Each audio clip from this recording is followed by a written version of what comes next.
এখানে দুটো কনসেপ্ট আছে, একটা হলো পতাকা উত্তোলন আর একটা হলো পতাকা উন্মোচন। তো তোমরা এখানে বলবে দাদা আমরা তো এতদিন শুনে এসেছি পতাকা উত্তোলন অর্থাৎ যেটাকে ইংলিশে বলা হয় ফ্ল্যাগ হোয়েস্টিং, তাহলে পতাকা উন্মোচন এই জিনিসটা কি একটু মন দিয়ে শুনে নাও। দেখো 1947 সালের 15 আগস্ট যখন আমরা ব্রিটিশদের কাছ থেকে স্বাধীনতা পেয়েছিলাম, তখন ব্রিটিশদের পতাকাটি খুলে আমাদের পতাকাটি উপরে টাঙানো হয়েছিল। তো আমাদের পতাকাটি নিচের থেকে যে উপরে উত্তোলন করা হলো এটাকেই বলা হলো পতাকা উত্তোলন, অর্থাৎ এটাকে ইংলিশে বলা হলো ফ্ল্যাগ হোয়েস্টিং। আর 1947 সালে যেহেতু আমাদের প্রেসিডেন্টের অর্থাৎ রাষ্ট্রপতির কোনো পদ ছিল না, তখন ছিল গভর্নর জেনারেল, তাই তখনকার দিনে তৎকালীন আমাদের প্রথম প্রধানমন্ত্রী জওহরলাল নেহেরু এই পতাকা উত্তোলনটি করেছিলেন। তাই তোমরা প্রতি বছর দেখতে পাবে যে প্রতি বছর 15 আগস্ট এই পতাকা উত্তোলনটি করে থাকেন ভারতের প্রধানমন্ত্রী। তাহলে পতাকা উন্মোচন কি? পতাকা উন্মোচন হলো যে তারপরে 1950 সালের 26শে জানুয়ারি যখন আমাদের সংবিধান কার্যকরী হলো, যেদিন থেকে অর্থাৎ যেদিন আমরা প্রজাতান্ত্রিক দেশ হিসেবে স্বীকৃতি পেলাম, সেই জন্যই আমরা 26শে জানুয়ারি কি পালন করি? প্রজাতন্ত্র দিবস। তো 26শে জানুয়ারি 1950-এ আমাদের প্রথম রাষ্ট্রপতি নির্বাচিত হয়ে গিয়েছিলেন, যিনি ছিলেন আমাদের ডক্টর রাজেন্দ্র প্রসাদ। তো যেহেতু রাষ্ট্রপতি নির্বাচিত হয়েছিলেন আর যেহেতু আমাদের পতাকা উত্তোলন অলরেডি হয়ে গিয়েছিল 1947 সালের 15 আগস্ট, সেহেতু নতুন করে পতাকা উত্তোলন করার অর্থাৎ নতুন করে পতাকাকে আবার নিচে উত্তোলন করার কোনো প্রয়োজন পড়েনি।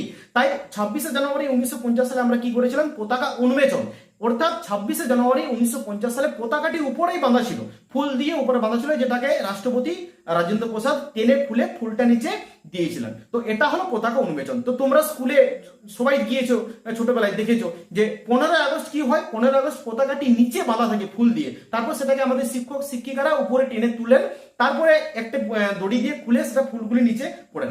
এটা হয় 15 আগস্টে, এটাকে বলা হয় পতাকা উত্তোলন অর্থাৎ ফ্ল্যাগ হোয়েস্টিং।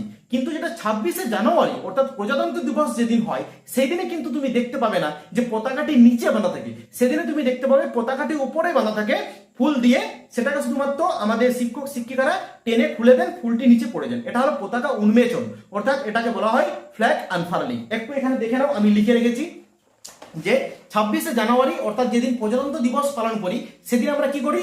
ফ্ল্যাগ আনফার্লিং, যেটি করে থাকেন আমাদের ভারতের রাষ্ট্রপতি বাই দ্য প্রেসিডেন্ট, আর এটাকে বাংলাতে বলা হয় পতাকা উন্মোচন। আর একটা আছে 15 আগস্ট, যেদিন আমরা পালন করি ইন্ডিপেন্ডেন্স ডে, সেদিন কি হয়? ফ্ল্যাগ হোয়েস্টিং, অর্থাৎ এটি কি বাংলাতে বলা হয় পতাকা উত্তোলন, আর এটি করে থাকেন ভারতের প্রধানমন্ত্রী।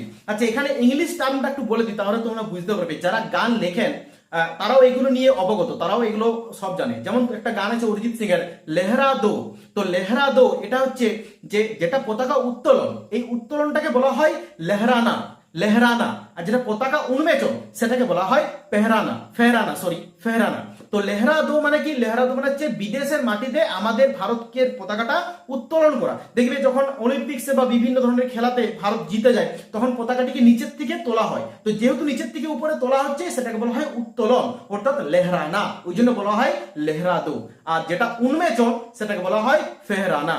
তো এটা আরেকটা ইনফরমেশন আমি তোমাদেরকে দিতে চাই, যেটা হলো কি, যেটা 2002 সালে যখন আমাদের ফ্ল্যাগ কোড অফ ইন্ডিয়া এসেছিল, অর্থাৎ যেখানে বলা হয়েছিল আমাদের ন্যাশনাল ফ্ল্যাগের সাইজ কত হবে, ন্যাশনাল ফ্ল্যাগকে কে যদি ডিসরেসপেক্ট করে তার কি শাস্তি হবে, বা বলা ছিল ন্যাশনাল ফ্ল্যাগ মেশিন দিয়ে তৈরি করতে পারবে কি পারবে না।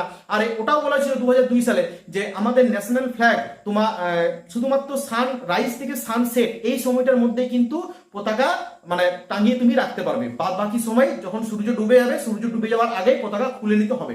এটা আমরা সবাই জানতাম। কিন্তু 2021 সালে এই নিয়মটি চেঞ্জ করে দিয়েছে। 2021 সালে কি কি নিয়ম চেঞ্জ করেছে? একটি নিয়ম হলো তুমি এখন সব সময় 24 ঘন্টা তোমার বাড়িতে পতাকা তুমি টাঙিয়ে রাখতে পারো, কোনো অসুবিধা নেই, সানসেট সানরাইজের কোনো নিয়ম নেই। নেক্সট হচ্ছে কি, আগে নিয়ম ছিল যে মেশিনে তৈরি কোনো পতাকা অর্থাৎ পলিস্টার দিয়ে কোনো পতাকা কিন্তু তুমি হোয়েস্টিং করতে পারবে না, উত্তোলন করতে পারবে না, যেটা এখন আর নেই। তুমি মেশিনে দিয়ে তৈরি, পলিস্টার দিয়ে তৈরি যে কোনো পতাকা উত্তোলন করতে পারবে। এই দুটি ইনফরমেশন তোমাদেরকে দেওয়া ছিল। Thank you. আশা করছি তোমরা দুটো নতুন ইনফরমেশন পেলে। নমস্কার।